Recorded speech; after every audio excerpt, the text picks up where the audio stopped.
Excusez-moi, pasteur. Oui, que puis-je faire pour vous? Pasteur, quelque chose m'ennuie, j'ai peur d'aller en enfer, si je meurs sans donner ma vie à Jésus, personne ne connaît son temps, notre vie est trop courte, vous ne pouvez jamais dire la minute suivante, je veux donner ma vie à Jésus, mais, je ne sais pas comment, s'il vous plaît, comment puis-je donner ma vie à Jésus? Je suis fatigué de vivre dans le péché, je ne veux pas aller en enfer, je ne peux pas souffrir sur cette terre pour finir, et encore souffrir en enfer. J'ai besoin de Jésus parce qu'il est le seul chemin vers le ciel, s'il vous plaît aidez-moi. Tu es la bienvenue. Il y a 5 étapes vers le salut. Et vous avez déjà pris la première, qui est d'admettre que vous êtes un pécheur. La Bible décrit ainsi la condition humaine, il n'y a pas un seul juste, pas même un seul, il n'y a personne qui comprenne, personne qui cherche Dieu. Tous se sont détournés, ils sont devenus ensemble sans valeur, il n'y a personne qui fasse le bien, pas même un seul. Car tous ont péché et sont privés de la gloire de Dieu, Romains 3 versets 10 à 12, 23.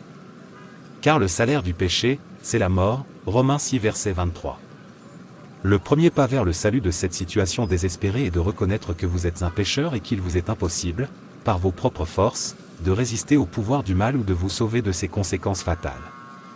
Puis dit, donc j'ai besoin de Jésus pour que je vive, tout comme vous l'avez fait maintenant. La seconde est de se repentir. Demandez pardon pour le péché, promettez à Dieu que vous ne reviendrez plus à ces péchés. Comprenez que Dieu vous aime et veut vous sauver. Dieu ne veut pas nous punir. Au lieu de cela, Dieu a tant aimé le monde qu'il a donné son Fils unique, afin que quiconque croit en lui ne périsse pas, mais qu'il ait la vie éternelle. Car Dieu n'a pas envoyé son Fils dans le monde pour condamner le monde, mais pour sauver le monde par lui. Jean 3 versets 16, 17. Il est vrai que Dieu est le péché. Pourquoi ne le ferait-il pas? Le péché est un tueur. Elle nous sépare de Dieu, nous coupe de la source de la vie. Il est le péché, mais il aime les pécheurs, vous et moi. Parce qu'il est aussi un Dieu de justice, il doit punir le péché et ceux qu'il aime. C'est pourquoi vous devez dire non au péché. C'est ici que la gloire du plan de salut devient claire. Et le troisième est de croire que Dieu vous aime et que Jésus est mort pour vous.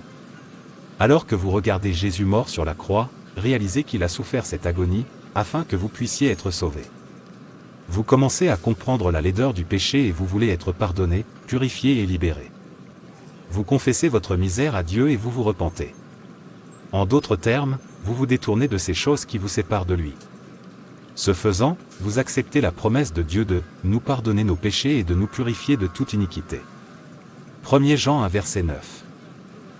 Vous ne pouvez pas expier vos péchés passés, vous ne pouvez pas changer votre cœur et vous rendre saint. Mais Dieu promet de faire tout cela pour vous par Christ. Vous croyez cette promesse. Vous confessez vos péchés et vous vous donnez à Dieu. Vous choisissez de le servir. Aussi sûrement que vous faites cela, Dieu accomplira sa parole en vous. Vous croyez la promesse, croyez que vous êtes pardonné et purifié, et Dieu fournit le fait. Vous êtes guéri, tout comme Christ a donné au paralytique le pouvoir de marcher, quand l'homme a cru qu'il était guéri. C'est ainsi, si vous le croyez. Le critère du salut n'a pas changé. Crois au Seigneur Jésus, et tu seras sauvé. Acte 16 verset 31. Ensuite, le quatrième est d'inviter Jésus dans votre vie par la prière.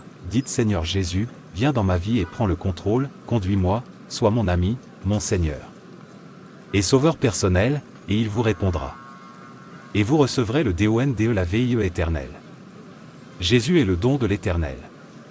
La personne malade doit recevoir les pilules, dans son corps, pour être guérie.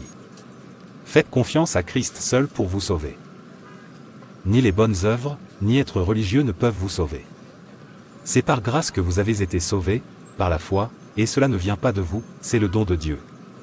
Éphésiens 2 verset 8. Christ et Christ seul peuvent expier vos péchés et vous purifier devant Dieu.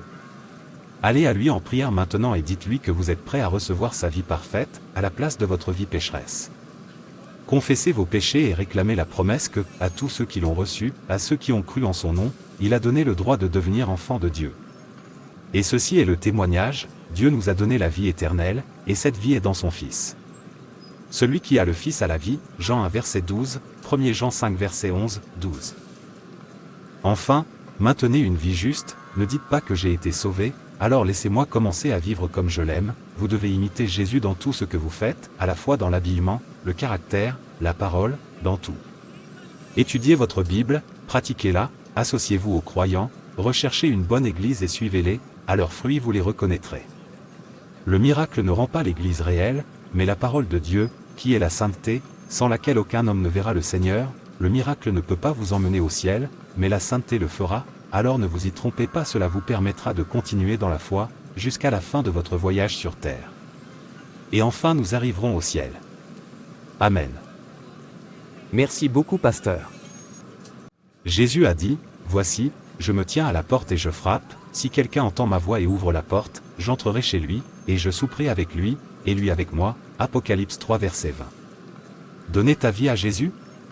Faites-le maintenant, pas de temps à perdre. Merci d'avoir regardé, et veuillez vous abonner à cette chaîne pour suivre, et aussi, aimer et partager. Que Dieu te bénisse.